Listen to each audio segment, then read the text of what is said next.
message would really be good for the people who think that your firearm should be in a safe, locked up with your ammunition buried in the backyard. I want to welcome Foster Coker. Yeah. Woo!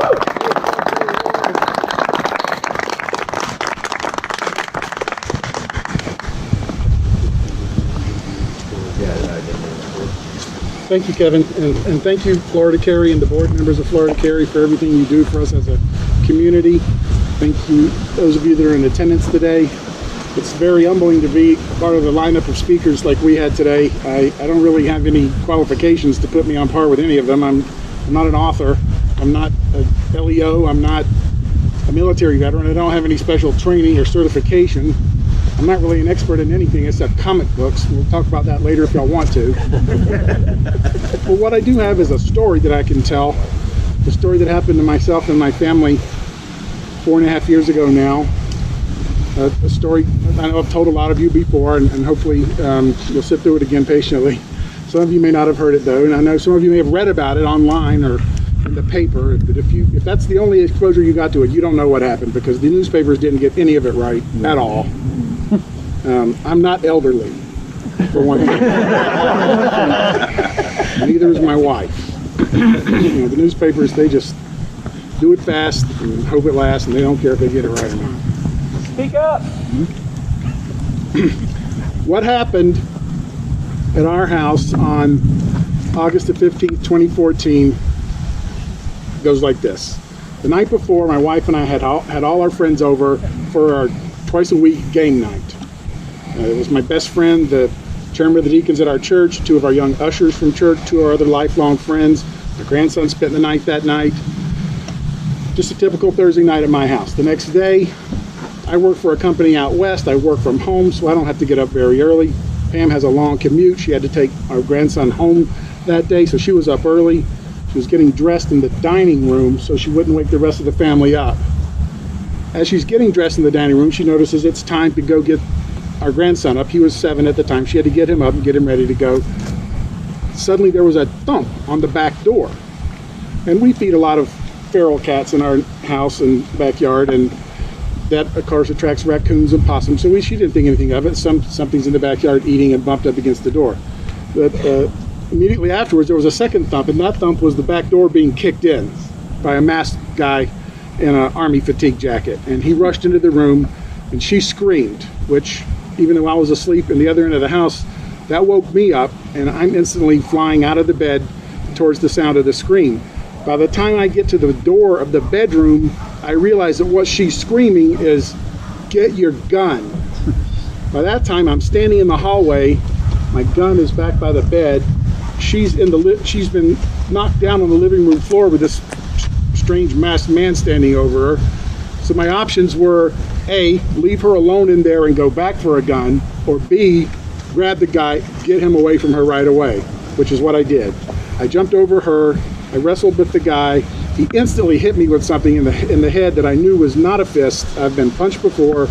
This was a club or a pipe or something. Out of the corner of my eye, I saw something long and black coming out of the bottom of his hand. I thought it was a pipe. He hit me with it several more times. I was stunned. I was staggered. I thought I was going to get knocked out. I told her, "Honey, go get me a gun." She gets up to do that. He and I are still fighting. He's still hitting me repeatedly. By this time, my head is busted open. Blood is pouring down into my eyes like water standing under a shower. I can't see a thing. I realize one more good hit, I'm going down, and there's nobody between my grandson and my wife and this dude. So I summoned up what little strength I had left. I picked him up and threw him across the living room, where he bounced off the front door, which was still shut and locked. He bounced off the front door, and when he did, the welcome mat slid out from under his feet, and he landed on his butt with his back against the front door. I stepped back to take a breather, and when I turned to look and see what my wife was doing, she was right there putting a gun in my hand. She'd went to our room. She'd gotten the closest gun to the door, a .38 revolver. I turned and opened fire on the guy. I don't know how many times I hit him. We still can't tell from the autopsy report which bullets did what, but I hit him 2 or 3 times. I know I hit him because he started screaming. But in addition to the 5 shots that I reeled off and his scream, I heard one other thing. and that was his gun going off. I didn't realize at the time that what he'd been beating me with was a 40 caliber Beretta Centurion with an extended magazine. So I don't know if you've ever shot a 5-shot 38 as fast as you can, but it's empty instantly. So I'm standing there with an empty gun. I know he's hit, but he's still moving, and his gun's going off. So then I have another option. I can try to back out of the room or get out of the room without getting shot in the back, or I can jump on him and try to get the gun away from him. So I throw my gun down and jump on him and try to get a hold of his gun hand, and we're rolling around on the floor. What I didn't realize at the time was that one shot that he got off had hit me in the head and just glanced along the skull. Had gone through the wall behind me, out the other wall on the other side, which was my grandson's bedroom. Shot the lamp off his nightstand right beside where he's laying in bed. We found all that out later. The bullet eventually came to rest in the molding at the top of the room. Off my head, through the wall, through the other wall, off the lamp, into the ceiling. So he and I are rolling across the living room floor. By this time, he's hit 2 or 3 times. I've been beat to a pulp. I'm banging his head on the hardwood floor. I tell my wife, you've got to go get another gun. I don't want to let go of him. She goes back to get another gun. Now this time, we also didn't know her injuries. When he had knocked her down on the hardwood floor, he had broken her big toe on her left foot. He had dislocated her left kneecap and torn her left meniscus. And at some point, either during that fall or during her struggles to go back and get 2 guns, she tore her right hamstring. So she's completely crippled. But she goes off to get the other gun while I'm fighting with the guy. And I've got a hold of him, and he's not shooting anymore, so I think I'm doing something right. But I'm banging his head on the floor. He's got my finger in his mouth. He crushes it, just completely crushes it. If you've ever bitten into a yellow number 2 pencil and left your teeth marks, that's what my x-ray looks like. I see her coming back with the gun. I don't want to let the guy go. I say, honey, you're going to have to shoot him. And I pick him up off the floor. He and I are this close. And she says, I'll hit you, I'll hit you. So I push him as far away as I can without letting go. And I says, shoot him now. And she opens up, boom, boom, boom. I feel his body lurching with the shots. He kind of deflates a little bit. I feel the fight kind of going out of him. So I drop him and step back, and he's laying on the living room floor with his back against the couch. He still hasn't let go of his gun, and he's still moving. So I'm like, what's it going to take? I said, give me the gun. I take the gun from her. I shoot him one more time in the head. At this point, he stops moving. He goes completely limp. I think the fight's over. I take a couple steps back. She goes to get the phone to call 911. I realize the back door is wide open, and if he's got any help, I'm in trouble. So I sit on the floor opposite the guy, covering him and covering the back door, which is gaping open. Then I realize, what if he's not dead? What if he's stunned, or makes one of those horror movie comebacks where he jumps up out of the floor and still shooting? I got to crawl across the room to get the gun out of his hand, and back across to where I was resting. I've got his gun, I've got my gun, she's got the cops on the phone. And if we don't have guns in the house, we're all dead. I think that's pretty obvious and pretty safe to say. If the guy had come in shooting instead of swinging the gun like a club, we're probably all dead. But again, another thing we didn't know was that this 40 caliber Beretta of his, with this extended magazine, had one 40 caliber bullet in it and a bunch of 9s. Now, I don't know if he knew that, and that's why he didn't come in shooting, or if he just thought he was, had unlimited rounds and was going to win any gunfight he got in. For whatever reason, he got off the one shot, which was plenty, if you ask me. But his lookout at the back door ran away, left him to die. The getaway driver who lived down the street, the getaway driver immediately, or the lookout immediately goes to her house and tells her if she talks to the police, she's dead.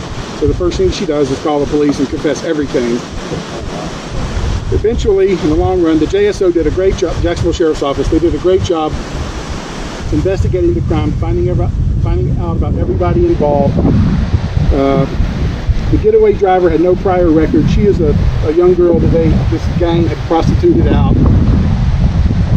she had gotten stiffed by a John on a date and needed some cash. She said, I know this house in my neighborhood where there's people over there all the time. And the way they think, the way these people think, they're not like you or me. They see cars at our house twice a week. They don't say, oh, they got their friends from church over. They're having a game night. Nope.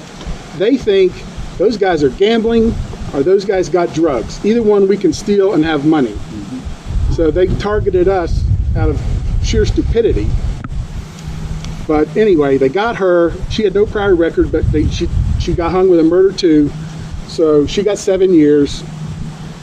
A fourth guy that was in the car when they planned it, but chickened out before they got to the house, when the cops went to talk to him, he had a gun on him, and he was a convicted felon, so he got 10 years just for that.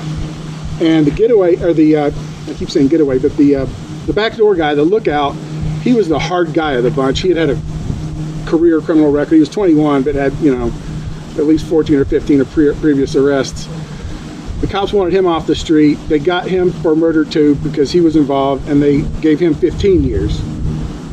So, we would have liked to see stiffer sentencing on all those people, but that's the justice system and the condition it's in right now. 2 murder twos and a carried firearm by a concealed felon, 10, 7, 15. But all in all, the police treated us very well. They knew right away what had happened. There was not much investigation required as to figure out the people on the floor with the broken leg and the blood, whose pictures are all over the walls. They're the homeowners. And the dead guy on the floor, who's not the same color as everybody else and has his footprints all over the back door, he's the perp. So we were lucky in that regard. And I hate to say that I was glad it happened to us, but there's a lot of elderly people in our neighborhood that actually are elderly, that lived alone, that had people with small children. I'm glad they came to our house because we could take care of it. My wife had not been a gun person growing up like I had. My grandfather was a World War II veteran, taught me to shoot from a very early age. And I had always carried a gun. So from the time it was legal to get one in Florida, I got a carry permit. She didn't really understand that at first, but over time, I had taken her shooting once, so I must be a pretty great instructor. I'd taken her shooting once before. She liked it. She understood, why we had guns in the house. She never gave me any grief about it, but after all that happened, of course, she got her permit. We've been to the gun range many more times, and I'm glad to be able to tell the story because if there are people out there who are like that, who don't know why we carry guns or think it's excessive or think, like Kevin said a minute ago, that people that think that your gun should be in one place locked up in your house and the ammo in a totally separate place. If we had done that, we're dead. You don't have time to go through a 6-step process to load your weapon when an armed gunman is standing over your wife in the living room floor. Or while an armed gunman is beating your husband to death in the living room and you got to go get a gun for him. That doesn't work. That's not practical. Everybody that has a car keeps gas in the car. You don't keep gas in the garage and go gas up the car when you get ready to go somewhere. You keep your car with gas, you keep your gun with bullets. That's just how it works. Now, I don't know how I'm going to wrap this up, but that's the story of what happened to us. If anybody has any questions, I'll be happy to take care of those later. But I'm just glad that we're all here to be able to talk to you. I'm glad you're all here to listen. I appreciate your attendance today. Thank you. Thank you.